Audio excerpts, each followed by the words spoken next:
Welcome back to Two Homers and a Realist. It is the very disappointing end of the evening for the Sooners after a loss to Tennessee, 25-15. I'm Steve. I'm a homer. I'm going to try to be, but it's probably not going to go very well. Jay, Mike, Connor, Lucas. Guys, that was just, I don't know. We have an aspect of our team that is absolutely not SEC ready, and that's the offense. And it is as bad as in ways as we feared it might be. And then in other ways, it's kind of worse because it's so inept.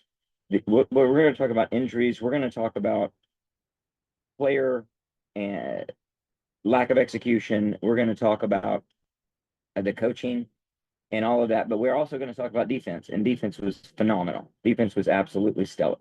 So that's a bright light. But this is something that's going to take I don't know. It's a different direction for the entire for the expectation of the team. But before we get to that, let's talk about our great sponsor, Little Debbie Snap Cakes. I tell you what, this is one of those games where you just can't put enough Little Debbie in me to maybe make it feel better, because it's bad, Little Debbie, and I need I'm gonna help. put all of the Little Debbie in. I need to just, I'm gonna make some mistakes with Little Debbie tonight. They're probably in a good mood because they're based out of Tennessee. I knew it. Collegedale, Tennessee. I knew So it. they're probably pretty happy. Trojan horse. Yep. We should have been eating all those Little Debbie's. Well, they're just so delicious. We thank them for their sponsorship. They're the title sponsor of Post Game Pod. Thank you, Little Debbie, for all your support. And we're going to need it badly because, boy, we're in a bad way. It's one of those games that just changes the trajectory of where you expect your team to go. And the season is literally still in front of us, but hope has got to be really dim because of what we saw on offense tonight. I guess you could take a little bit of hope out of the fact that we got a replacement right before half, but really for the second half and a quarterback. But I think there's deeper issues as well. So what's your initial impressions? What do you want to talk about? Give us something to start this therapy session. Let's go from the main reels. There you go. Let's go over the reels. I was looking forward to Seth Luttrell being Got one of the private planes getting out. Jerks. I was looking forward to Seth Luttrell taking over for Jeff Lebby coming into this year. I even mentioned Seth Luttrell before the Lebby hire when Brett got hired. Right. As a candidate that I really want to look at. And we all liked the hire. And we all liked the hire because he had been a Leach guy. He had run his own offense in Arizona. He'd run it at North Texas, I think North Carolina. Mac Brown. All successful offenses. As a head coach, he was successful in taking North Texas to, I think, like 5 straight bowl games or something when they'd been in the dumps before. So that was something to really look forward to. I did not expect him to be terrible at his job, which is what it seems to be. I liked a little bit last week when he started running some wide receiver screens and opened up the playbook a little bit more. We still weren't throwing downfield, but I thought that was something to come when Nick Anderson decided to start playing football today, which didn't materialize because he got injured after the first series. So it's really disappointing to see this offense do absolutely nothing when the defense, especially in the first half, did everything it could to keep this team in the game and give them golden opportunities inside Tennessee on the 5-yard line one, and then inside the 35 or 40 on the other one, and literally got 0 either one. My main problem with Seth is I think they've been too stubborn in thinking that what their game plan is going to work instead of realizing what our weaknesses are and choosing to do something to help us out. Because we know, anybody knows, anyone that's even never watched football could watch OU play the first 2 weeks of the season and see that the offensive line is a major problem. Yet we didn't do anything to protect the offensive line or the quarterback with our game plan. Yeah, we never brought the tight ends in. It was like every time we looked out, we had Bauer Sharp spread out wide and just 5 linemen against a Tennessee defensive line that's really good. And you offered no help on the inside. That made no sense to me. He made Well, in the third quarter, we'd run some inside zone runs and gotten just destroyed. Finally, Hawkins hits Sharp over the middle for a pretty good game. We run down there, hurry up to run an inside and lose 2 yards. Yeah. I didn't understand that. I also don't understand when Tatum has a big run in the first half, breaks some tackles, then we hand it to him again and he fumbles the ball. I mean, he's probably a little tired. I know they historically have done that. They keep on feeding the same guy. But he had run a hard run. Well, he And not I only think had a hard run, he was had taken concussed a as well. really Like, hard I hit. think he was Right. concussed I after mean, the his first longest run of the night was 6 and we yards. and we didn't- didn't take He him never off had a the big field. run. But I'm saying he got No, that was that run. It was That 6 6 yards. yards, and It was they a, it was a, 6 whole yards. well, it was for a first down though. It was for a first down. It was a very important run. And he Yeah, it was broke a the midfield. tackle. Yeah, Right. it was a good run. He had gotten hit really hard and we fed him the ball immediately. And I think it was the concussion had already happened right. 6 yards is a big run in my book tonight. Yeah. compared to our That's average. pathetic. And I'm gonna sticking on the coaches.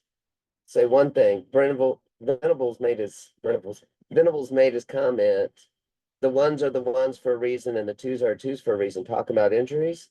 Well, Hawkins sure looks better than Jackson Arnold. So maybe you don't evaluate talent. That's as going to well be as you something I'm should. definitely going to lean on in a minute. Yeah. But in Come defense back of to the that. coaches, Jackson Arnold threw 2 wide receiver screens, one where it was the lateral, on the wrong side of the receiver. He threw one to Burks, and we had it blocked up, and he threw it behind him, and he dropped, and it's incompletion. And he's rushing those throws. He's rushing the scissors. He throws in front of him. We had it blocked up. They rolled Jackson Arnold out to the wide side. Burks is wide open on a post. Everybody in the stadium sees it. He looks to his On the- left He looks and to his checked left. back to the right to throw Right. it into coverage. I was so confused by every aspect of that. I didn't understand what was happening. He literally because just glanced to his left and then I was so immediately. excited. No, you should have seen me. I was getting up doing the touchdown. The one time he has protection. Because it was protection, it was everything, and he was clearly looking in that direction. And then for some reason he looks off of that and throws the just a pathetic. It made no interception. sense. And I want to go back and rewatch it. But in my watching it live, I think there is one read, and that is Burks. And if it's not there, he has to take it out because we ran everybody to the right. Line, running back. There can't be throw it from the opposite hash back to the side we're faking to Mhm. and hope that guy's open. Now, the one thing Jackson, he was thrown into the wind, which probably factored into why it was underthrown, but it should have never been thrown. It's triple coverage. Hey, It's you triple don't throw coverage. that ball and everything is different. I mean, he Right. threw that ball last week and it was almost the linebacker, I think, was in front of it and he almost tipped it and missed. And then it almost fell to the OU guy, but the corner was behind him and it went for an incomplete pass, but it was literally the same exact play. Right. And this time the safety came over and just snagged it. Yeah, I got Right. a theory actually on all that. But Connor, you started to say something. Well, I mean, just with the coaching, just in the same vein. I mean, something I was talking to Christian about during the game, the nepotism of this. I mean, it's all too familiar in this case. Like, we experience it with Lincoln Riley and with Ruffin McNeil on defense. Even Mike Stoops, because it's an easy hire. You just keep promoting because he's there, etc. Get rid of him. Alex Grinch, you try something, doesn't work, but you don't get rid of him when you should. Bob Stoops, you go back and look at Bob Stoops with Josh Heupel. Mhm. Probably give him a little bit too much time, Norvell. Norvell, and yeah. and Norvell, Malone. and you finally make the Kim. change. You finally make the change, and you go out and you actually go find someone because you're Oklahoma, and you go try to find coordinators that are going to get the job done, not make a hire that's convenient or easy. And that's what we're doing right now. We're hiring our friends. It's just we're hiring friends. We're hiring ex-players. Like, yeah, I know Joe John and Seth Luttrell have had a track record elsewhere, but if it doesn't fit what you have in your scheme or with your players, they're not the right guy for the job. And Jay, you and I were talking about it on the way out to the stadium. I'm on the boat. Bill Bedenbaugh needs to get fired. Bill Bedenbaugh needs to move on. If it means you lose a recruit here or recruit there, the NFL track record and all that stuff, it doesn't matter to me. Wasn't Bedenbaugh and Luttrell co-offensive coordinators for Arizona for a year? Yeah, again, Yeah. it's all Yeah. connected. And their brother-in-law. And their family. Right. Yeah. So I mean, it's like, you don't want to break up all that as a person, but as a head coach who has a job to do, who's signing checks So- or telling You're Castiglione to sign managing checks. a multi-million You're not dollar managing it well. operation. Let me You've ask got to do that. You've got to do what makes sense for the I've been organization. on the off the Beanbo train for years. I'm very much off it. Just because he seems to develop individual players well. But other than that Joe Moore award-winning line where a bunch of three-star guys kind of all came together and Figured it gelled out. and it Yeah. became really good. Other than that, we've had individual players that were really good and have gone on to the NFL and offensive lines that are just mediocre. Well, I'll say two Yeah. things about that. One positive, one negative, or pro and con. One is, as far as the negative, who was the quarterback that year? Sure. Kyler. Yeah. Kyler Murray. So it's a negative because those guys, even though they did go on to good NFL careers in most cases and did prove themselves out, with your blocking for Kyler Murray, you're probably going to look pretty good, better than average, right?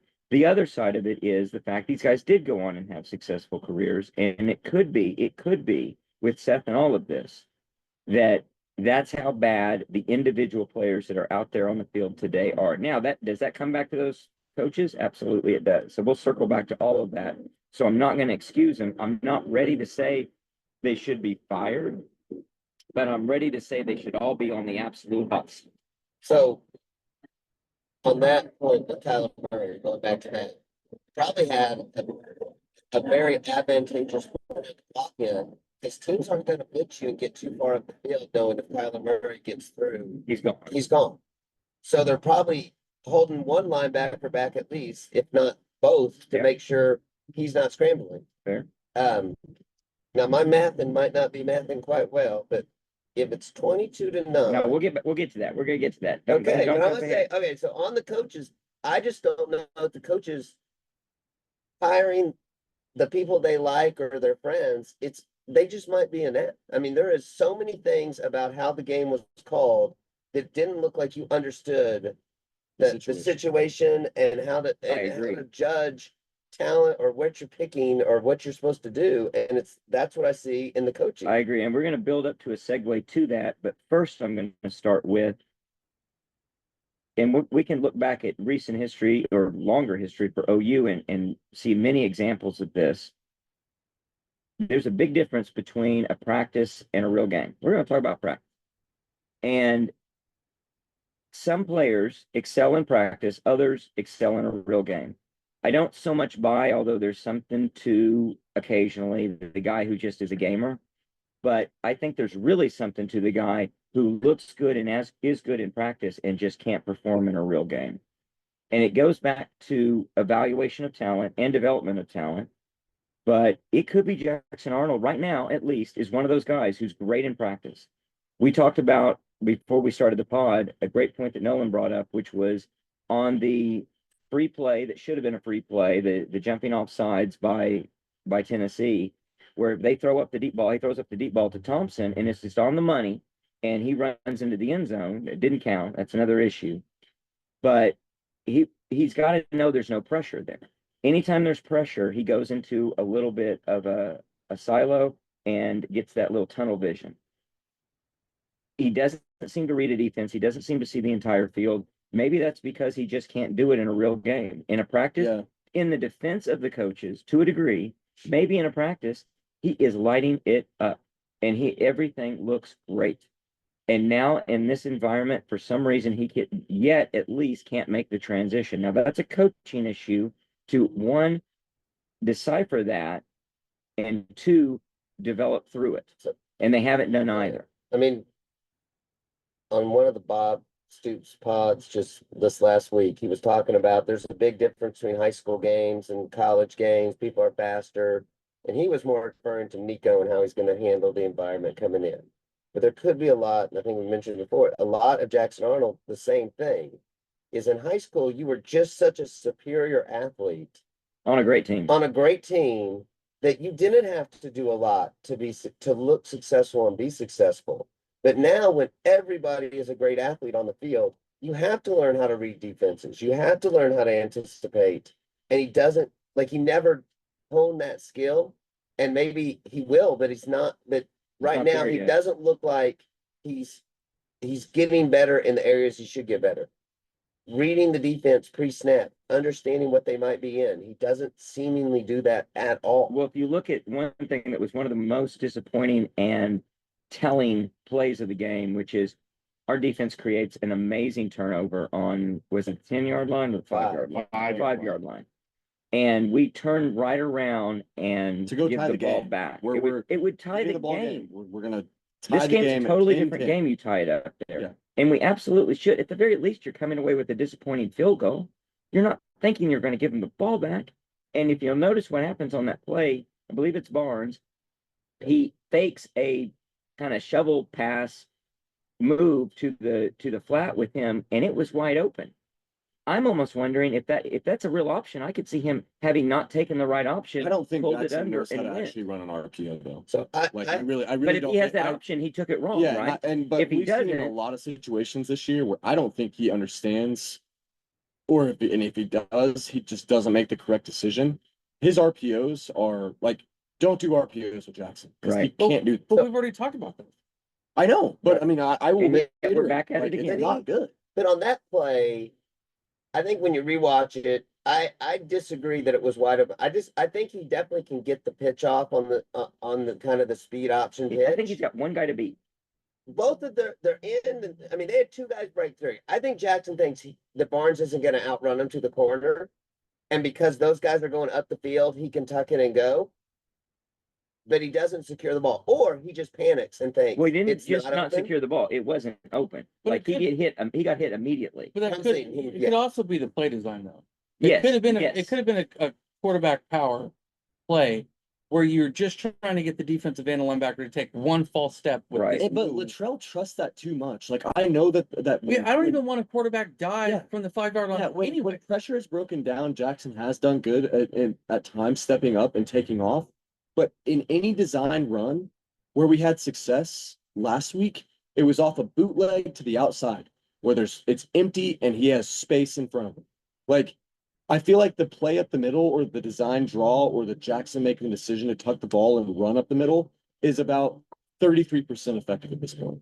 Because We don't have a Steve, to your single point, run play up the middle that's effective at all. at all. And that's what I'm saying. Like, I'd much rather take the pitch there and at least take a shot on the outside, even if there are two guys crashing in. Let Barnes go make a play Right. because the interior of our offensive line is so bad that anything that's not guys crashing over or crashing on the sides is going to be shut down immediately. And how do you not see that? How do you not know that to know not to call that call That's if that's crazy. the call? I This thought goes back to Lucas's point though. Why not run up, spread out and run a wide receiver screen and throw it out and say, if our wide receivers can block up, our guy can fall forward for 5 Every yards. time we've done that, we've gained 4 to 6 5, yeah. 4, 5, 6 I yards. honestly thought coming after that turnover that I was gonna get the play action pop pass. Oh, yeah. or Or the when he fade to the pitched, flag. when he fake pitched it, and he kept it, I was like, oh, this is gonna be a over the top to tight end that's wide open. Cause I literally saw it 3 other times today. I've seen it in the NFL week to week. That's a play that we haven't run yet. Extremely I effective. don't expect him to be Tim Tebow and like do the jump and do it, Sure. but But lob it up. lob it up. It could be there if they would put it in the offense, but we haven't run it once this season. I don't understand that. I don't understand the call. It's like so many things I don't understand about that play in particular and so many others. Back to my theory about is Jackson just a great practice player? Is our entire offense, or maybe just the offensive line, good practice players? Well, there's a good reason that we heard all of fall camp and that we all questioned that the offense was getting eaten up front by the defense. Right. It's because our offense, our defensive front is good. Our front seven's really solid. Our freaking offensive line is, I've said it on this podcast. I said it in text. You could literally field Broken Arrow or Owasso's offensive line with their offensive line coach and probably have better results than we've had. But I don't know. And this is where it goes to coaches too. You have it on the 6-inch yard line. He was very specific about that. This is Twice. Twice. It's not a yard line. Right. But he says that. So the neutral zone, if I'm remembering back, is a half yard on each side of the ball. So that's 18 inches. So if you're really the 6 inches, the defense has to be 12 inches into the end zone. And so, So what would you do if you were an NFL coach right. or anyone else? What would you have called there? I would put somebody under center, snap it, have my center fall down, and my guy fall on top of You him and for a everyone touchdown. else in that Yeah. stadium knows that, except the guys on the You're sideline. Right. catching the snap on the 5 yard You're line. catching them, and it's the same way. It's ridiculous. It's the same way on the safety. Their defensive linemen go at the snap. So when you snap, you know our interior line sucks. So when we get a false start, we move us half the distance to the goal. So what are we on the one maybe or the? Two. 2 yard line. Yep. So we snap it. Well, We're 5 yards back, so we're 3 yards in the end zone. We hand it to Barnes. We're expecting our line to block long enough for him to run 3 yards to just get out of the end zone, let alone get back to the line of scrimmage. There is no way you watch our line and think, yep, I think that's going to work. I see this being the time And to that, get that's him. exactly what I said too. I would have rather, like in that, just concede the possession and run 3 straight QB dives to stay out of the end zone and punt the ball back. Well, I noticed, but I noticed Elzinga, he only lines up 14 to 13 yards behind. He doesn't line up the traditional 15. So you don't need to get to the 5, so No. he's not standing on the back No, of the but end just, zone. just stay out of the end zone. Don't get a safety. Right, but Don't I'm turn it saying, over. if you You don't have to get to the 5. You don't even have to get to the 5. Right. You could have run pass plays, quick pass plays, just Mhm. throw go balls, and hopefully you hit them. and on a play, I play out thought- of your own end zone, if you run a pitch play to the wide side, you could have multiple. I mean, and this isn't some crazy like rugby style thing, but you tell your running back, you get it, and if you don't think you can get to the corner, throw it out of bounds. If you're Right. behind the line of scrimmage still, Right. the running back can throw it, and as long as it passes the line of scrimmage, it's just an incomplete pass. That's not true. As, You as can't long, get ground. as long as someone's in the air, if it's not, if it's Or you on got the- wide receivers out there blocking, they don't have to turn around and look for the ball. right, as long as it's in their Right. But you vicinity, could get offensive pass interference. yeah. I thought coming into this game, we knew that Tennessee is likely the best defensive line, maybe in the league that we're going to see, period. But obviously, by far the best we've seen year to date. I thought would basically use quick passing plays and outside stuff almost 99% of the time. Kind of what we did in the second half, Right. like a Because little just- too, you too little completely too get away late. from trying to have our guys bully ball the best defensive line we're going to see at all. So- Any we any get- time. And we we don't have a gimmicked tight it ends up. in blocking We either. gimmicked it up for So, Hawkins. five We're on not gimmicking four. up for We Arnold. ran it 20 times up the middle. 20 times. So We averaged No. like 1.9. 1.1. horrible game. 1.1? Horrible game is We barely got to one. It was under one late in the fourth quarter. so a horrible game historically for OU was the USC game in the Orange Bowl. But if you remember that game when we had Dan Cody and other solid players, every play they dropped Matt Leinart back and rolled him out to one side, and they basically just screened us to one side, and that's why they ate us up, because our rush couldn't get to him because they knew which side they were going to roll him out to, We and did. then they just walled us off back the other way. We should have done the same thing tonight. There's no reason to drop straight back when they can go right up the middle and get. And get again, you it goes back to coaching and everything else, lack of adjustments, like, Right. but not taking what the defense is giving you and trying to, the stubbornness you mentioned, Steve, and trying to stick to something that's just not working. Right. Get away from it. I think you go into the game. I respect the Hawkins change. Right. I respect the Hawkins change. Although I wonder if it wasn't just so obvious they had to do it. It's not like they went out on a limb and did it, right? Right. Everyone in that Brent- stadium is ready for Brent it. said tonight in his post game that they're still going to reevaluate the quarterback. Were you guys completely sure that Hawkins was going to start the second half? No, I thought Arnold No. would come back out. Because I thought it might be like the Spencer Rattler Texas Texas game. situation. I was thought They 70 benched him 30. before half, and then he came I out would have good been pretty second half. surprised. I was also on the fence though when Hawkins went like 2, 3 and outs in a row, and I was like, if he goes the third drive or he goes 3 and out and doesn't produce anything, probably put Arnold back in. Like I mean, at this When you point, give him one pass in those flip-flop, 3 flip-flop. drives, well, basically. yeah, exactly. Here we're gonna give you a real good chance. We're gonna run inside zone a bunch of times. Right. Evaluate how well you hand that ball. And then maybe you can scramble. And maybe So- you can scramble. But I'm with you, Connor, though, and I'm not defending Jackson Arnold, but the second half game plan that you gave to Hawkins, we don't know what that looks like with Jackson Arnold because you just keep trying to shove this conventional game plan that's not working down their throats with Jackson Arnold. And how many times did we get Hawkins out of the pocket in the second half? maybe he's just better than Arnold. I can Maybe also- Arnold wouldn't have done anything with it, but you still would have liked to have seen get Arnold out and free with one The read. thing is, at I some still don't time, think he reads it. I though. can tell you Well, from they the did. end He zone, Still might not. the Yeah. blocking in the second half, there were holes probably 2 people wide in the middle where the center had gone either left or right to help block. And there were huge holes in the middle on the passing plays for Hawkins to throw it down the middle to like the one where Petaway came across. And Mhm. there was another one where Petaway came across and we didn't Yeah. throw it to him.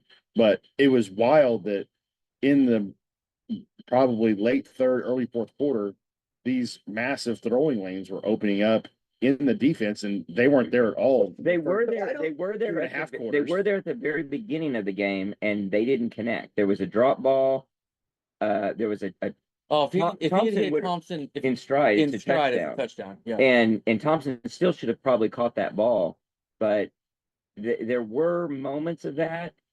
But I think I Thompson om- slowed down. on that. I almost Right. wonder if you went back and look at it, especially if you were Seth Luttrell and you knew what you called, if it's not actually that different between the first half and the second half, it's just execution by the So- player. That's an So I think it is. And I'll tell, like, if you were game planning it going in, since we're all great coaches, but you know your interior line's pretty weak. So you say, I have to get Tennessee spread out to open up some lanes, and I have to get their safeties back. So you're calling wide receiver screens out to the outside, and you're probably running some deep shots just to pull their safeties where they're not coming down on the run, hoping that opens up some middle. But I think when Hawkins comes in and he has some success scrambling and running wide, Tennessee's defense says you have to contain him and push him in the middle of the field. You can't let him get on the edge And that's why because the he's a middle- better athlete. So now your offensive line can separate and open up the middle of the field because Tennessee was worried about him getting outside because he showed if he gets outside, he can actually make some people miss. And he ran through some tackles and he broke some tackles. He played great. He got played great. smoked a couple played- times. He's so done. And so I think it was just because the player is better, they decided we can't get our defensive ends pushed up too much. We can't sell out the There's- middle. There's also the issue that they didn't game plan for Michael Hawkins. Right. And so you got them coming into a game prepared for Jackson Arnold where they performed better. You have to give a little bit of grace to the fact that had they prepared for Michael Hawkins, then you might have a different experience as far as what that defense was able to do. But I think what you're saying is correct. You basically saw two different players, one significantly better tonight than the other one, regardless of what the defense was doing, could do, was trained to do, or anything. And it opened things up for the Sooners with Michael Hawkins. So I'll be surprised and disappointed if he's not the starter against Auburn. But I won't be completely shocked because I know how these things go. So if he's not the starter and you struggle and you get beat, I don't know how how any of those people, if you're Castiglione, keep their job. How you say, oh wait, we had him come in against Tennessee, play great, and you decide to go back to Well, your for guy one and we real got beat important again. reason strategically, and you got to think about this kind of a thing. So if you're Jackson Arnold, you don't want to play this game against Auburn if there's a chance you're not going to play the rest of the season, Yeah. because that's your fifth game and you're losing a year of eligibility.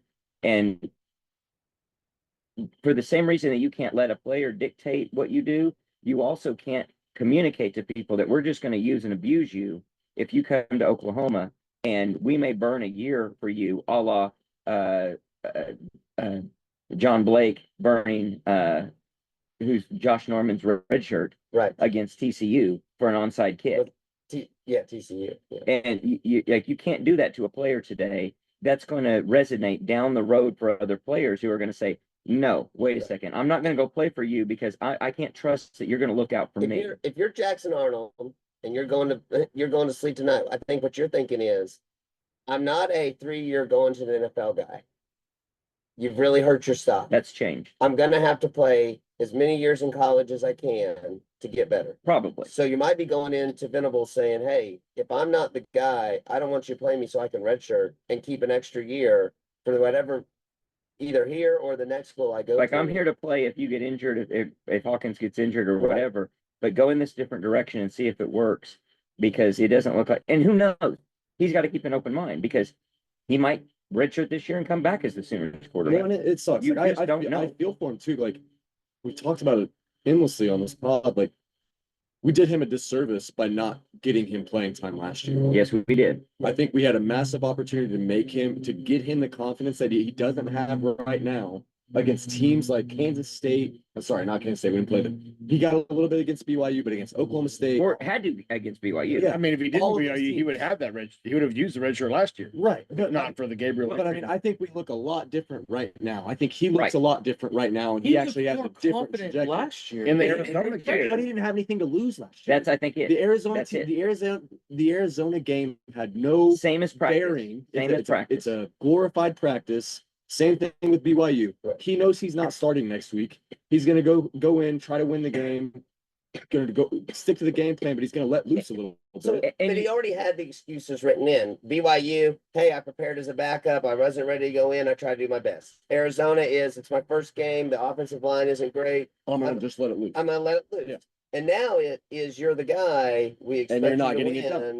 win. And And I know, I know it's different coaches, some different coaches, one different coach, different offensive coordinator, but thinking to anyone who might criticize the position we took, which was that we thought Jackson Arnold should have played more last year and the ceiling was higher, he'd be in a better place today had he played last year more. And what did we lose? What did we And what did we lose really last lose? year? Or what did we And win last if- year? and We if went to you- the freaking Alamo Bowl. And if you want to say the coaches knew he wasn't ready, then how the hell did the coaches not get him ready and know he's ready this year? Exactly. Something doesn't jive about that. You can't have it both ways. You can't say he shouldn't have played last year because he wasn't going to be ready and he should play this year.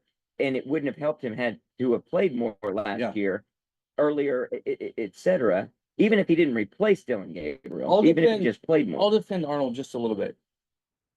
He might not be as good as Hawkins is with this kind of offensive line, right? Hawkins might be the better player right now for what our offense is dealing with. You still don't know what he looked like when he had Burks, Anderson, Anderson, Anthony, Farouk, Gibson. Gibson, and an offensive line that wasn't injured yet. Very true. Maybe he really did look pretty darn good. But now that we have lost those, because that's the reality, Got to adapt. he's not good enough for not having those players around him. Coaches might have to be- adapt. Absolutely elite with the Yeah. offensive line Yes. and those receivers around. I think you're right. And injuries are something that I wrote down. I mean, injuries are just, it's colossal. We haven't had a year where we've been this hit by injury since 2009. And even that year was just 3-4 key players. This is just unbelievable how much we're getting hit by injuries. It is sad and Well, and Burks, I mean, Yeah. so we went from losing going into the season. Nick Anderson hadn't played a game until what, 10 snaps today. You didn't have Gibson's out. You got Farouk got hurt in the first game. Burks was going to be your transfer in that we were hoping was going to be like the second guy behind maybe Anderson or Angelo Anthony, who hasn't played other than a couple snaps. Right. So literally, when Burks goes out, your best receiver, quote unquote, is your fifth guy. It was probably Brennan Thompson, Sixth guy. who sucks right now because all he can do is run a deep route and he's stopping when the ball's in the air. Or, Who do we distribute to tonight? I mean, literally, honestly, your best playmaker on offense right now is Bauer Sharp because he can go sit down in the zone and catch a 10-yard pass. Guys, this- Sometimes he can catch a 10-yard pass. Yeah. well, we threw one to him that even if he catches it, he's still 3 yards short of the Yeah. first down. But like Four the, receivers catch the balls. game is on the line, right? There's still a chance for us to win this game. And it's Petaway. We have a redshirt freshman in Petaway and two true freshman wide receivers. Reagan's and Carry On out there. And Kearney was out there. I mean, it's Kurt, just yeah, Kurt. I don't know what you do with that. Well, I texted y'all during the second half and I watched 6 defensive snaps in a row and Danny Stutzman's on the sideline. so I think the play there, and if you want to transition a Danny little was bit to defense, because we do need to laud our defense a lot. I think the thinking is because he didn't play in a full series, then he played a full series, then he didn't play a full series. I think it was an on-off. He was getting rest. Maybe a shout out to Josh, our fireman friend. I think the idea was they wanted to make sure he was there for the entirety of the game. I I think don't- it was a speed substitution.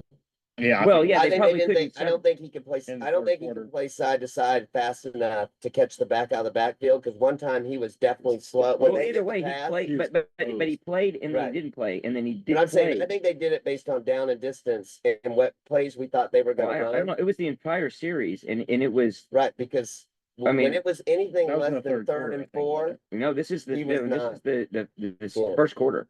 He didn't play the second series, and then he played, and then he didn't play again, if I remember right. So I think they were An doing all that to SEC keep him fresh. linebacker, you're just But I- trying to keep him fresh. but I don't think I he can can't play side to criticize side. anything they did. I mean, I'm going to say whatever they did on defense, I'm going to completely say was absolutely the I correct mean, we thing to had do. three busts essentially. Yeah, I'm going At the corner position, to. It was perfect. two of which are defense. Woody, Who shouldn't, a player that shouldn't be on the yeah, field. Woody should be And- out there. I mean, And Gentry being out really hurts. I don't think they were busts. They were out I agree. athleted, and it was some scheme. They It didn't was a have a over scheme. the top. we Yeah. didn't. We did have no over the top coverage. We're preventing the run. Billy bid on a play mean, action on one of I them. don't have anything to say that's criticism for the defense So- whatsoever. So I want perfection. Steve. Woody and Walker. Is that realistic? Woody and Walker were definitely a step slower than the wide receivers they were covering. The ones to Woody, I think, and every team goes at Woody. And so I don't know why we can't figure out to give him safety help. I agree. But on Walker, I do think we had safety help. They did play action and Bowman starts running up. Yeah. And about 3 steps into it, he realizes he's supposed to cover underneath so that so Nico has to lob the ball to give Right. Walker time to catch up at the end of the first quarter. And Bowman's trying to track back and he just throws it on line and there's no way Walker's catching that guy. Yeah, the way I'd look at it, no, I totally agree. I think you're right. The diagnosis is correct. I would say that we were playing one of the top offensives in the country, coached by one of the top offensive minds in the country. And we played great defense. We played stellar defense. Whether you think or not, that I mean, the proof's in the stats and what they put up. I mean, Oh these yeah, they guys- slaughtered NC State, who's terrible, and Kent he's- State, who's terrible. maybe they're not that. All right, they're very good. Josh they're Heupel's not a top extremely offensive good. mind in my book. Maybe not, but it's kind of like I bet it's not quite. It's not the same as saying Georgia doesn't have a great defense, but you're getting close when you start to criticize how good they are because of what they put on the field and what they do. there's a very small chance Tennessee scores this slow again. I agree. It was Even great against Georgia. defense. And I'm sure, here's the deal.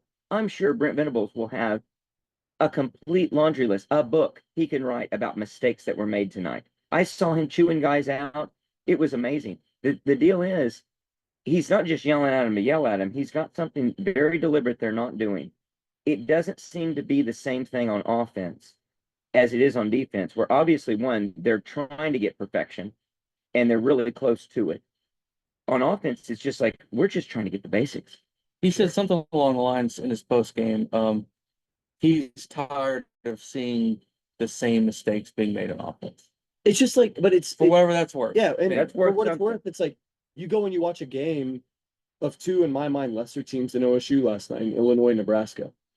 And Nebraska, you can outlier them, they have a great freshman quarterback, whatever. Illinois, a middle to bottom half Big Ten team, has a quarterback that can go move the ball down the field. And an offensive line An that offensive blocks. line that can block to allow him to move the ball down the field. There's That's no my reason we whole shouldn't deal. have that. My whole deal with Beatenbaugh is Beatenbaugh. Is how he does his name. I mean, We have enough Of his name. players that were elite players as offensive linemen that can't seem to get one single yard for a running back. And Literally, we watch teams all over the country we can get 1.1, so. that don't have the players we have on the offensive line. So what is the disconnect? It's coaching. It's I do coaching. not think he's a good But coach. everyone thinks he's a great coach. Well, everyone. there's some sort of Even if you watch the Blind, they NFL, even tried to hire him yeah, blinder even years if you ago. watch the And- NFL He Network, coached, he they talk coached about a it. player who caught a TD pass last week. Wanya Morris. I mean, he took the best fullback in the NFL right But now. seriously, when you're watching the combine or Right. NFL Network or something, and they laud Beanbo, all of them. a lot of I mean, Yeah. Orlando Brown couldn't lift the bar or 15 times or whatever Right. it was in the bench press thing, and which lowered his draft stock. And then he's a Pro Bowler like 3 seasons later. I think individual technique, like you said earlier, Jay, Beanbo coaches very well. He needs to go start a When you sports. look at the, yeah, But when you look at Training facility. Creed Humphrey, 3-star from, was it Shawnee? Shawnee. He's just a generational talent that nobody knew about that came in and maybe makes you look really good as a coach because he's really great about shifting the protections when he's calling them out on the line. It's like in anything. It's hard to separate skill from luck.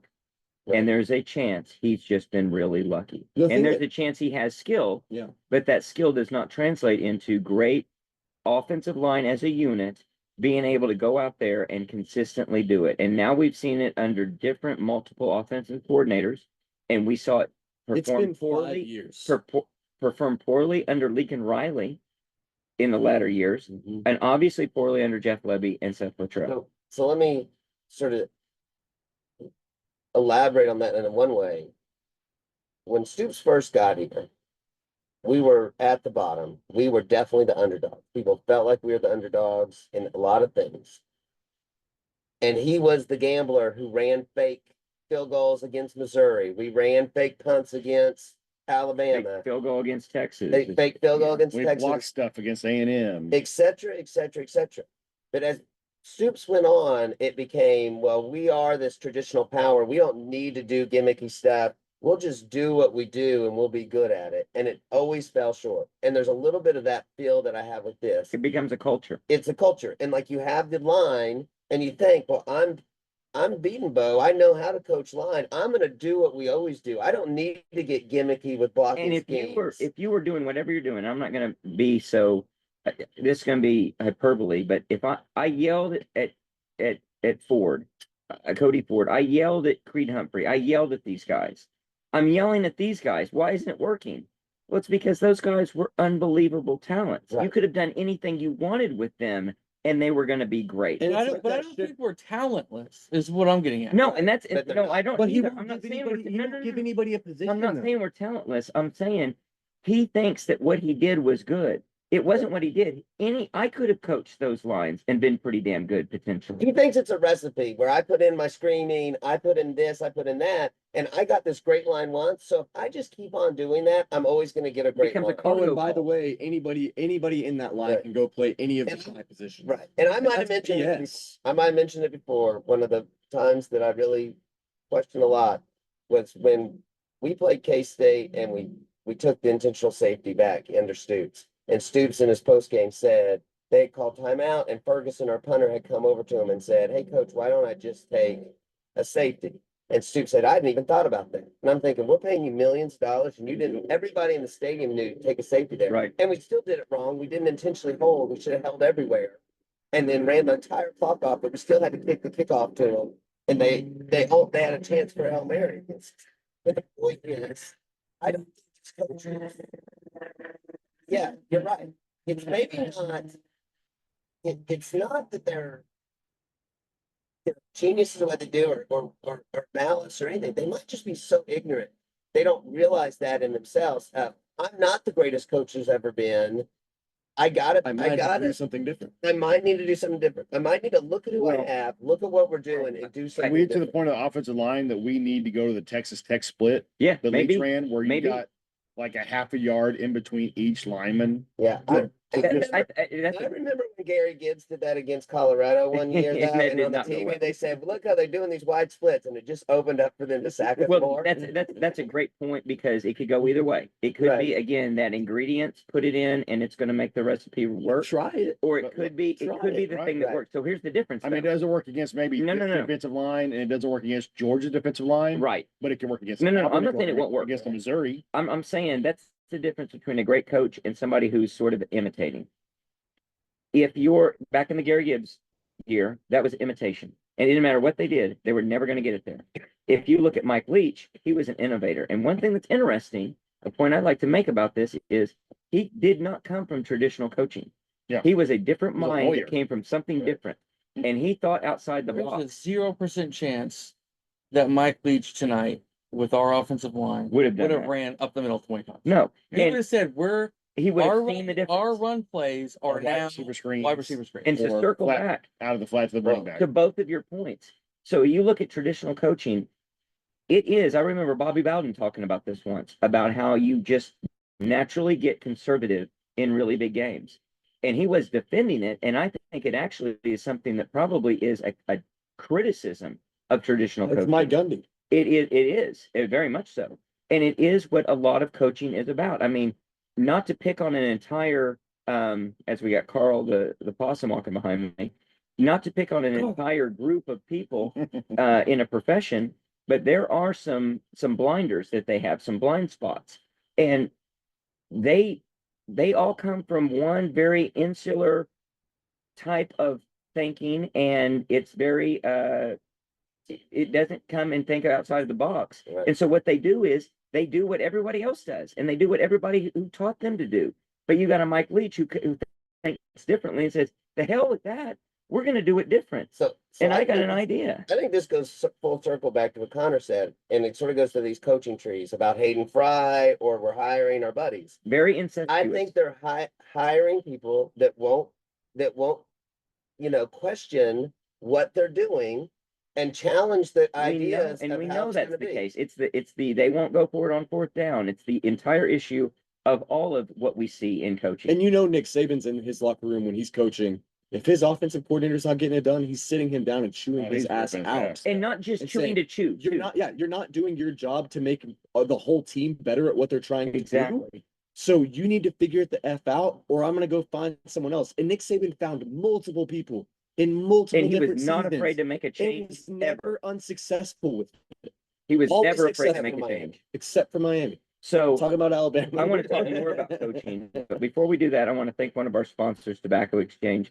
Tobacco Exchange, very loyal supporter of the post game pod. With 3 great locations throughout the metro area: Edmond, Moore, Oklahoma City. Best prices and staff in the entire metro area for cigars. Lucas, what are we smoking tonight? I've got a Oliva Series V, 135th anniversary. That's a long time. That is a long It's a time. lot of years. It's great. I've almost finished it before we got to this ad. It's been so good. It's been so good. And I'm gonna go by there and pick me up another one. It's great. Go by there, check it out. Obviously, great prices, great selection. Wonderful staff. Thank you to Tobacco Exchange. So some more stuff. Let's just pile on about the coaches, because I know I harp on this a lot. I yelled it in the stadium. I yell it almost every time they make mistakes, but it pisses me off. Those guys make millions of dollars. I don't have a lot of tolerance for mistakes and ignorance. And there were some things that we see tonight that are continuations of ignorance. One thing that we haven't really talked about, even off the pod before, that I thought was something that we expected to see coming into the game, we didn't see, and I was okay with it until I wasn't. And that is, we did not opt for a game control, ball control type of offense that ran the clock, kept their offense off the field, and gave our defense rest. In contrast, we ran the ball very quickly. We were trying to go Up the middle. some version of tempo, and it was working until it really wasn't. When it wasn't, When did it work? I mean, I know, Well, we huddled at no. the end though. no. With Hawkins in, when we needed to go fast, we Yeah. were huddling. Yeah. Yeah, And- yeah, and so we checking did the with opposite. and checking but with the sideline. our defense But he's a offense- true freshman. He doesn't know the thing. I The understand defense that. is getting stops, Right. and we're coming out, and we've talked about it 1,000 times under Levy. We've talked about it now under Latrell, and you go 3 and out in a minute and a half, and then your defense is bet. right back on the damn field. When it's not crazy to go 3 and out in 2.5 or 3 minutes, and Well- it doesn't sound like a ton, but when you add in the TV timeout afterwards, Mhm. you add in the punt and all the other stuff, that gives your defense 8 minutes of rest instead of 5 minutes of rest. And that's a big difference. The one time it was working was in the first quarter when we were moving the ball. We were actually seeing production. You know, if you look at the drive that leads to the field goal, if you look at the drive that is the interception, those were actually productive drives. I don't mind you scoring fast as long as you score. But if you're going to move fast to punt the ball, that's a problem. Yeah, get plus yards. As the game went on and it was still a 1 or 2 score game, you got to think we need to give I was really concerned. I thought what was going to happen was our poor defense was going to play a great game and was going to get so gassed at the very end they were going to give up a couple of And stupid get in the touchdowns. 30s. Yeah. And they sure didn't. It was amazing that they At did. 12 minutes, we had 12 minutes of possession, like halfway through the third. And I get you have to, once you're down 2 scores, then yeah, you better start running a faster offense. Right, for Because sure. you've got to try to catch For up. sure. But for the whole first half, what was the score at halftime? 19-3. It was 19-3, but it was 10-3. Well, we get a score right at the very end of the half, Right, so but 16, it was 12-3 after the safety, right. which Yeah, was 12, yeah, like yeah. halfway through Yeah, we the have a second touchdown. quarter. Mhm. And then what do? Oh, let's come out. We're gonna run 3 plays or whatever, and then we're gonna punt.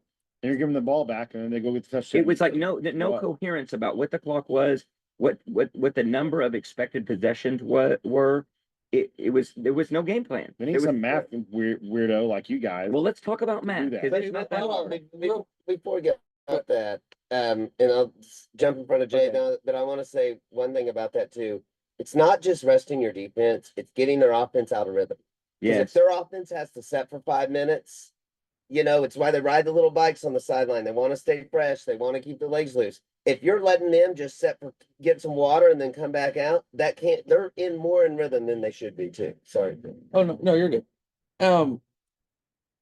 This is about the halftime statistics of our maybe This- midway this to the was third great. quarter. This was This great. is insane on how inept we are at even putting someone like Arnold or the entire offense just at a loss off the get-go.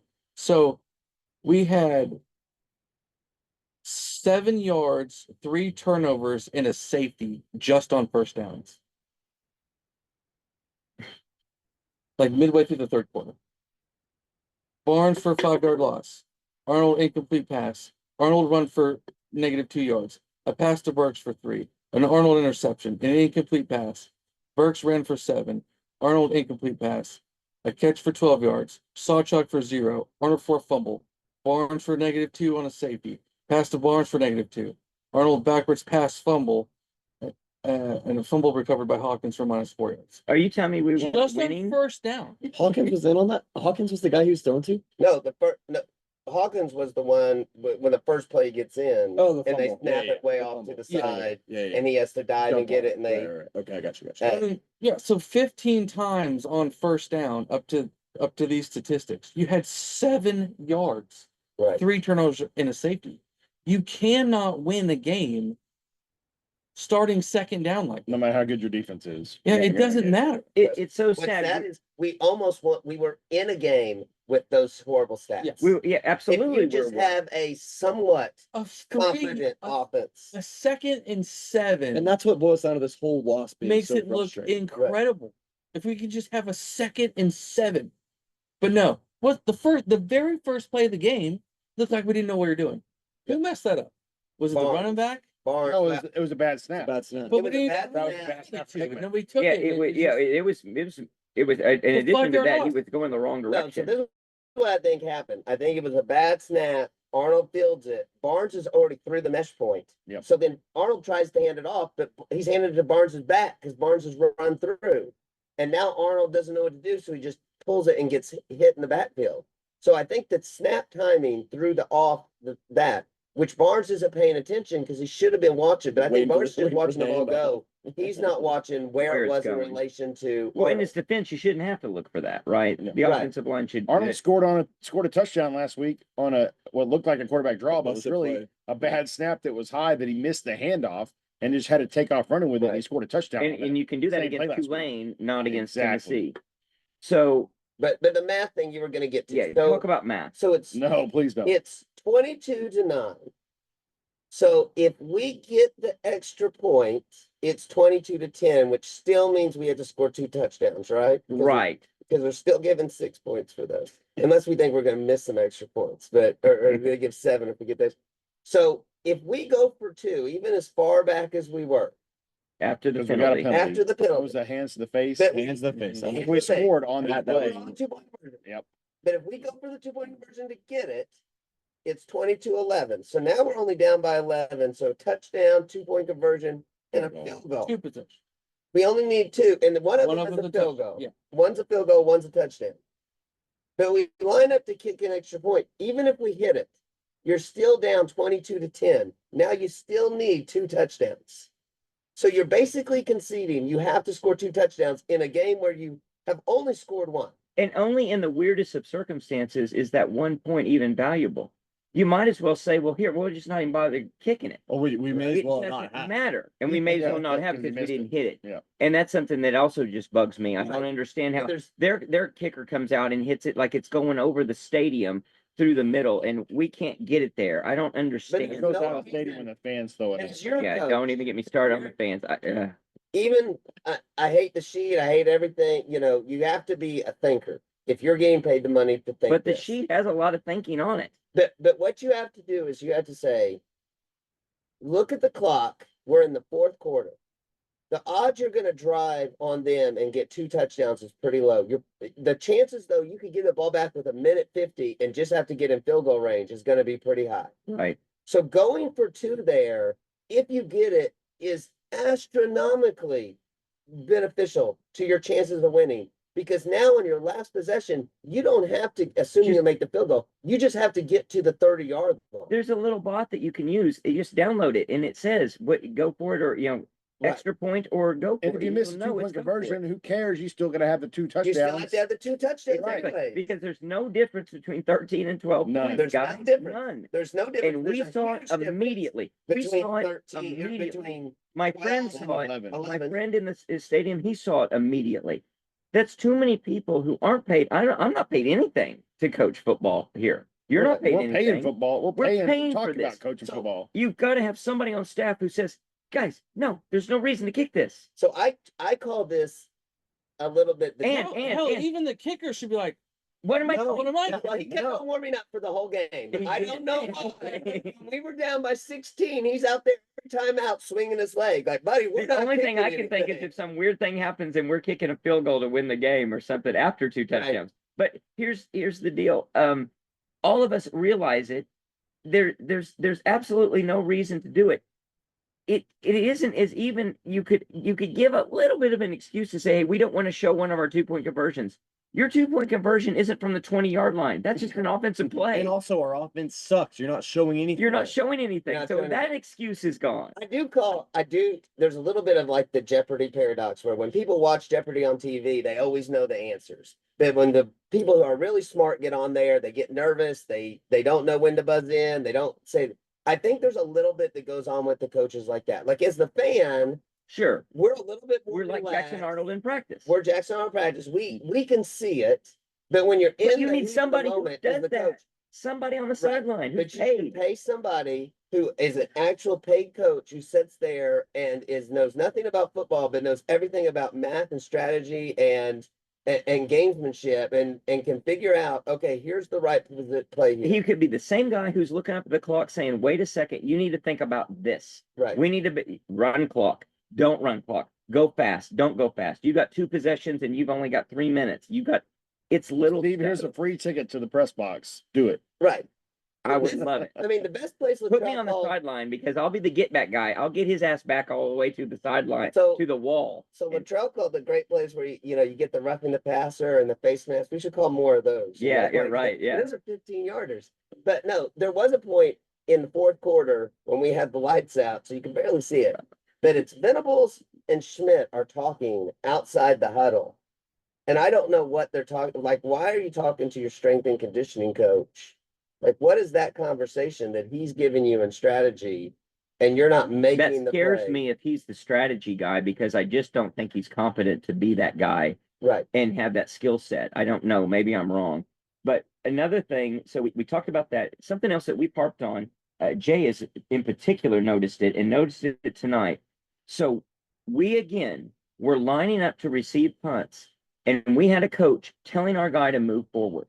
And he showed him one time to line up on the 30-yard line. He caught that 5 yards behind the 30-yard line. Another time, I think he had to move 15 yards back. We have a coach who obviously has not seen how far this punter can punt and is telling him to get closer, so he's running backwards to field punts. I don't understand that. And I don't understand it to the degree that he's where we going. fell down again tonight. Yeah, there is something just inherently bad about where we're just lining up to receive punts. Again, that's a coaching error. That's something that you cannot do. And what's very confusing about all of this is, in addition to coaching errors in terms of the clock management, what's going on the punt returns, etc. Then you have coaching that seems so spot on when it comes to defense. Are they that insular? Are they that confused by what's going on? I don't understand. We're watching the replay and they're showing it was a lateral. That was a lateral that Jackson Arnold threw. It should have been throwing that ball. Well, if you watched the play before where we got the fumble, the strip sack and recovered it on the 5, and then Arnold comes in and fake pitched it to Barnes and then takes up the middle and fumbles it. If he pitches that to Barnes, Oh yeah. literally It goes back to what it's a wide receiver against the corner, and that's all Barnes has. Yeah. He hits it's a touchdown. It's But it's a play call. That's not like a read option or right. anything. No, it's a play That, call. that's a fake pitch and go up the middle into a pile of the probably 2 of the best defensive tackles in the league, and you're fumbling the ball. It is It's sickening to see it is on the just replay. absolutely sickening to see. And as you watch the replay, that's where if it's coming across that clearly to us, you know it is to them. They're going to be watching this game film very quickly here on Sunday, which is Sunday right now. I thought Apple got conservative too in the second half. I thought They he had a did lot too. of run up the Not middles. surprising actually. Well, I mean, they were up 22-3 or whatever at the Well, one point. Well, like Jay said, they're think- totally disrespecting our Well, offense. but I think that's what they wanted to do, It's smart honestly. because you give if you're But giving- you're not, giving if us the you're not, ball. your They're not doing anything with it. quarterback's not gonna mess up. Yeah. Right. Cause he has a propensity to mess up. He's still a young quarterback too. Yeah. And he wasn't baited into making a lot of tough throws at all. He made some good throws, Yep. but nothing that he had to really think about. And we tried to disguise something that was odd for him. And again, like you said, they weren't afraid of our offense. Yeah, I think they told him, because there was a couple times where he scrambled out, was looking for a play, then we tackled him. And I think they probably told him, eat the ball because we can punt it because they're not going to move the ball on our defense. They suck so bad that that's what we're going to do. And they nailed it. And then nailed it. Well, and then we actually did started to move it, Right. you know, in After the quarterback desperation change. after the quarterback change. Where do we go from here, guys? So we've got an Auburn game. No, we don't. We're not going to go to Auburn. We're selling our tickets. We're not going to travel to see, unfortunately, the team play at Auburn. Well, Um, I think we can go from there, talking about fans and traveling. I think the fans did a unbelievable job of still cheering yes, well into the fourth quarter. They were loud well into the fourth quarter, hoping that the team would come back and cheering on the defense. And they probably lasted longer than I think they, Should have. maybe should have. Should have. right. Should have. And that's where I get a little perturbed throughout this week with fans better show up and all this stuff. For me, and I had this conversation earlier this week with Christian, this team, especially offensively, has not given me a reason to cheer for all 4 quarters. Right. And I don't want to be hyped up and cheering in the fourth quarter against Houston when we're up by 3 points because we look bad. Like, give me We shouldn't something, have to. give me something to get excited about. Go blow a team like Tennessee out of the water. And that's the thing. Our MO of blowing teams out, especially good and even medium teams, is gone. And everyone wants to refer back to the 2008 jump around game against Texas Tech. I got hyped because that team was hype worthy. And I feel like that team could have went toe to toe with anybody in the country, and we have a shot, a good shot. And we did. And we did. And I don't want, it does not excite me as much right now with this team. And therefore I don't want to get as excited and cheer as loud all the time, all game, because I know I'm about to be in for a stressful experience. Well, here's the deal, and I think that is, like you say, Mike, that is, there can be nothing but praise for the fans for Absolutely. showing up tonight, cheering as loud as they did. It was amazing. There's a lot to talk about fandom And we tonight. got let down. We got let down. So the And here's- decibel on my watch now might have been picking up me some, but it was one time it was 117. I mean, it was They said it was 120. the highest decibel rating they've read since like 2022 at an LSU game. Yeah. So so we were up 117. there. 117 was Well, as my high as it watch got. was spot on. Spot on. You know, I That's can't. what ESPN Way to go, reported it. Apple.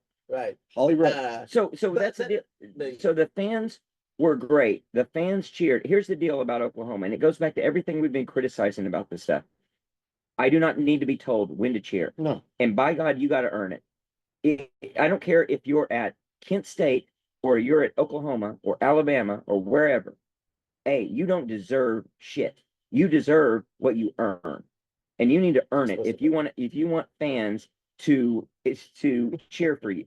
Don't tell me, especially in this age of NIL, that I am supposed to do jack shit, because I'm not. So- I'm here to cheer when you are giving me Worthy. something to cheer for. Yeah.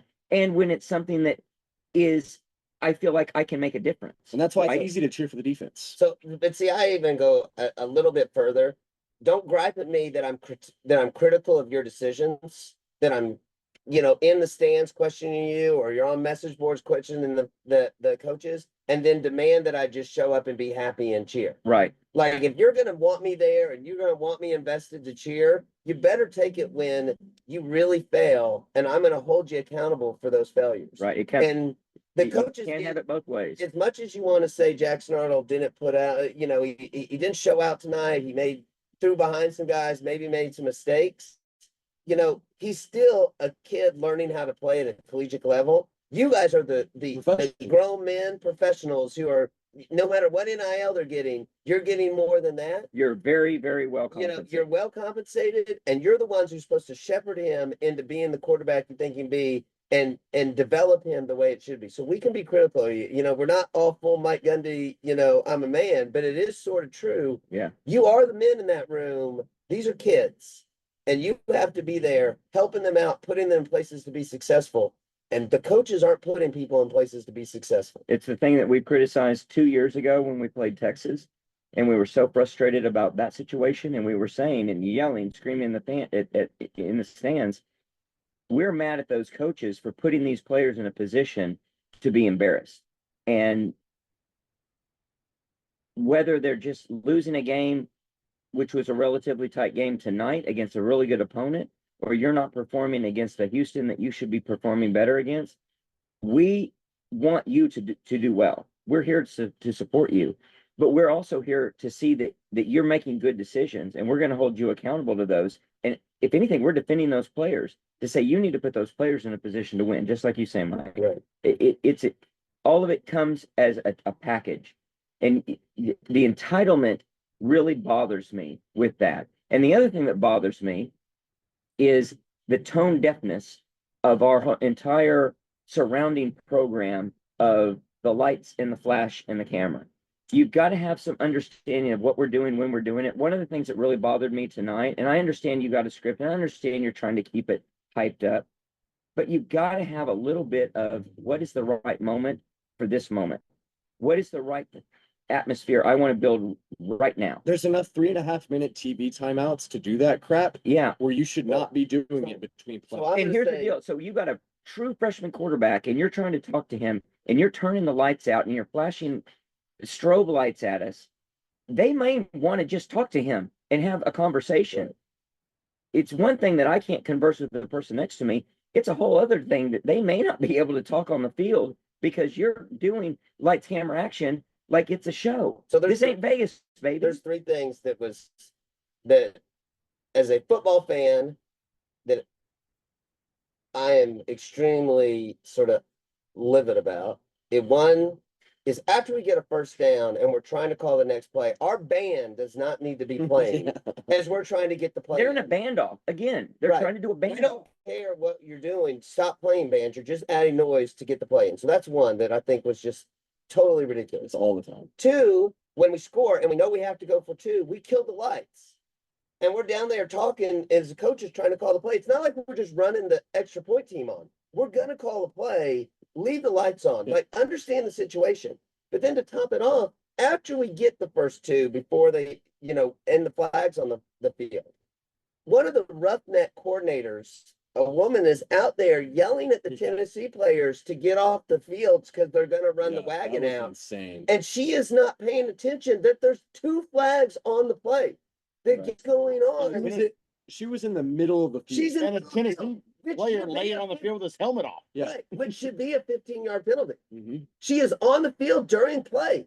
She looked like an idiot. I thought the same thing when the, what play was it that, Arnold, or no, it was, Hawkins lost the ball and what happened? They ran up the sideline for a touchdown. They got called back on the On Hawkins Hawkins, face it mask. was incomplete Was that- oh, pass. Incomplete pass. And that's when they Yeah. called hands. Roughing to the passer. roughing Roughing the the passer, passer. because they hit him in the And head. there's 6 Tennessee coaches on the field Right. as the Tennessee players going to the other end zone with Right. the ball. The clock is stopped at 1:55. It was right after the 2-minute warning. Yep. And there's 5 or 6 Tennessee coaches on the field as the play is So kind of still So going, they kind of kill not the, still they going. kill the clock. Yeah. They let that happen. They let the player the run refs to are- the end zone. Yeah, They call it a touchdown. yeah. They called it a touchdown on the field. When they ruled it an Incomplete incomplete on the- pass. So this is how it happened. It's So crazy. this is how it happened. Because there was a whistle blown and it was the line judge on that side. He blew his whistle, which stops the clock because he has the pad. Yeah. Because when they met, he is telling them, I blew it and it stopped. And he's patting his side to tell them that's why the clock's at 1:55. So it was 1:59 when we snapped it because the 2-minute warning. Right. We came out and snapped at 1:59, hands to the head, roughing the passer, incomplete pass. He blew it and stopped it. But that he didn't at that moment tell them, hey, I've done this. Yeah, he's not waving his hands He's or not anything. waving his arms. He's or just anything. watching it happen. He They just start, watches it Brett happen. starts running down the other end of Right. the field thinking it's a live ball going back for a Right. touchdown the other way. Inspiring Four. controversy. But the whistle was blown. Regardless Yeah. if it is inadvertent or not, the play is dead. Similar to The Brennan first Thompson, drive. Yeah. the first drive. Yep. There's no reason you're force not waving fatigue. your arms and telling it's over. Right. But it's funny And it's a fourth because game of year for those refs too. at the end of the game, right before we score, Venables is just laying in to the line judge on his side that called that earlier. And I think, and it was on Barnes's touchdown because you can clearly see Barnes is in the end zone and then they let them all pile Yeah. on. And I think he was yelling at that line judge, call the touchdown. You can see it. They Right. waited forever to call that. You They know? waited at least 25 seconds. And to on the call that. replay, his entire half of his His body torso. is laying. Right. His Torso's in the- torso in the Right. end with zone. the ball is laying over the end zone when they're pulling people out of the pile And it- before they finally call the touchdown. And this goes to something I always hate about college football and any football, really. I never understand. There's a big pile up in the middle. The lineman running, the line judges running from the side, look in the pile, and then call the touchdown. Like, really? You know something in there that you didn't know when you When were you watched the standing play. far away watching it Right. live? Like, you don't know what went on in there. You're just making it up, but we all live Yeah, with he's that. like rolling on the ground, Right. scooting forward Yeah. for a touchdown. We just Yeah. live with this, that, yeah, that seems With 6 legit. guys laying on him. Well, there's a lot of things frustrating, and we could get to sensors in the ball and all kinds of things they could be doing to improve it. But come back to this game. I saw many instances of us not being SEC ready when it comes to our offense, when it comes to our coaching, when it comes to our program, when it comes to our stadium.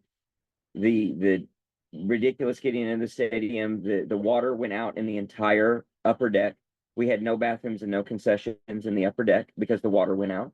That's not SEC ready. For a first SEC game. We talk about, for the first SEC game, we talk about the imitation and 95-degree game and there's no water we're after halftime. and we're talking about, well, we've seen it before, and if you put these things together, it looks like it. The drone show was impressive and very good. I thought that was wonderful, well executed.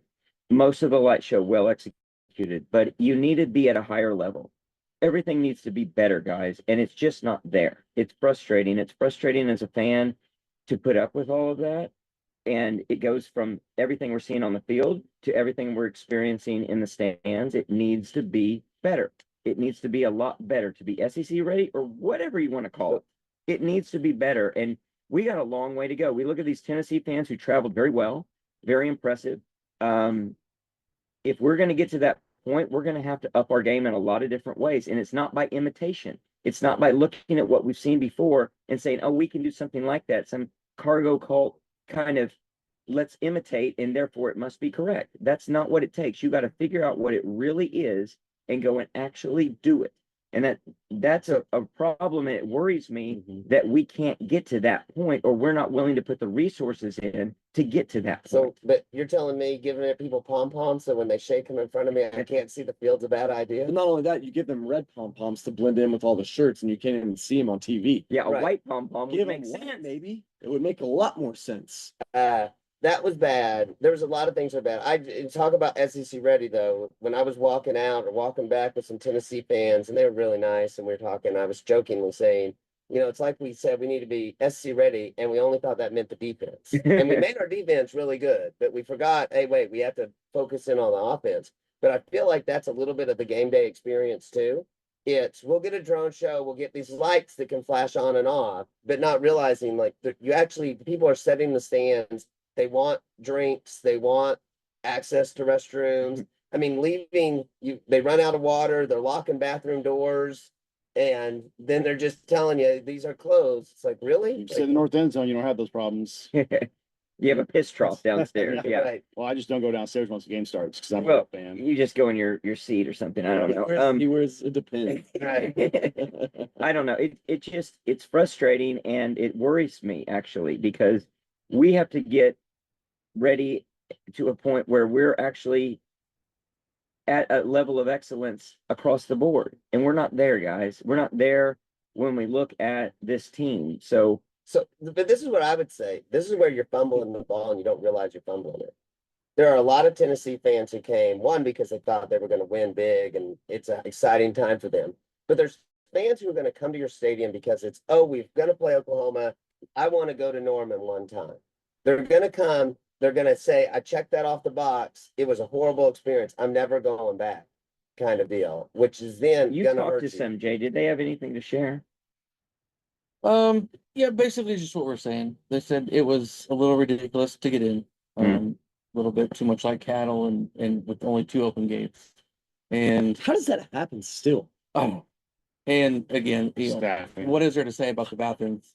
That's just ridiculous. Pathetic. It's They want pathetic. 10,000 people on the west side upper deck to Well, get on an in- elevator. In and go relation, pee. when we went to Knoxville, that was the worst bathroom situation It was not of any yeah, stadium I've really ever bad. been to. Knoxville In Sunday the night upper deck, yeah, Bowl? it's worse than the Cotton Bowl in the upper deck of Tennessee.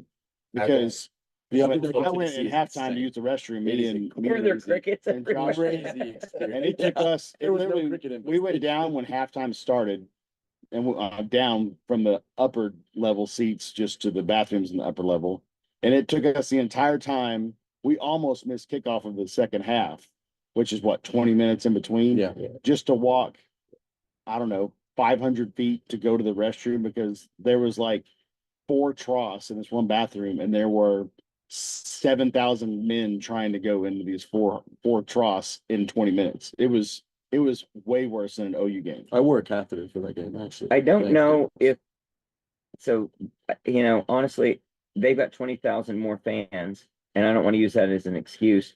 I want to be better than all of that. I want it to be better than all that. If we're going to call it the Palace on the Prairie, it needs to be not a palace from the 1400s. It needs to be really, really good. No, it is a palace because it's one section that's That's true. reserved for the Kings. The north end That zone. The that- royalty has it that all. The royalty gets the nice bathrooms. The new section gets the nice bathrooms.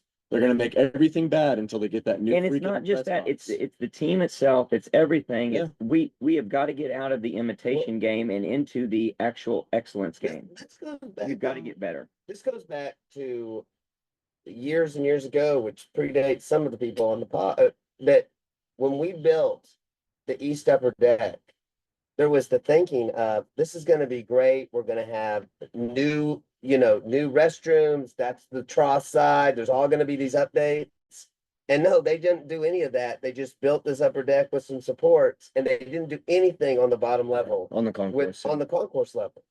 And it's Aside the- from some bending, there's some concessions, but yeah, But back then there wasn't. You used to go through Yeah. the outer wall and you went in and there was the Taco Mayo.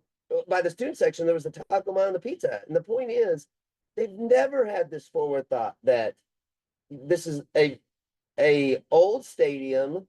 They keep on showing on the Jumbotron, pushing the old press box over. And it's kind of, are you telling me that's what we should be doing now? Let's get rid of that part of it. I didn't understand that either, why they Why they kept showed showing that that. 50 It's on loop. times. So Or maybe they were just saying, this is how your offense. let's looks finish, horrible. let's finish by talking about the team and what we think could happen. So it is literally true that everything's still in front of us. We could, if we were to win a considerable number of games, not all of them, we can make the playoff. So- we could get better and win and win enough to get into the. Gotta win 7 more So games. We got to win 7 more games, and I don't know where it's going to come from, but it could happen, right? And so we to a degree, we hope the team is looking forward and thinking that way. I hope the team isn't just Checking packing out. it in, Checking checking out and yeah. saying it's done. They need to be thinking too, Hopkins isn't. there's a chance. And they got to be thinking about strategically, what can we do to win? But they need to be thinking about it in terms of you go to war with the army you've got, not the army you want to have. And we've got a different army than we thought we were going to enter this season with. So we got to make some drastic changes if we're going to be competitive in all but one of the games where I'm sure at Maine, I think this crew of 8 people, 9 people, we could win the game against Maine. We could. That's the only one. I don't, but as bad as our schedule is from being tough, it's good for if we somehow piece it together. It lines up where you get in with definitely 10-2, you probably make top 12. Oh, 10-2 is a guaranteed you're in the top 12. Right. And at 9-3, depending on Who you what lose to. There's a who good you chance. lose to and who you beat and where you beat them, there's a good chance too. That you have a chance. If you It lines up. can do You that. have to get better. The other thing about tonight, and we were talking about in the walk back with the younger boys, we were saying, they were asking where we think we'd be in the polls. At 25-15, the way it ended up and Hawkins looking good, you literally might not fall but one spot Yeah, in the poll. I think we're at 18.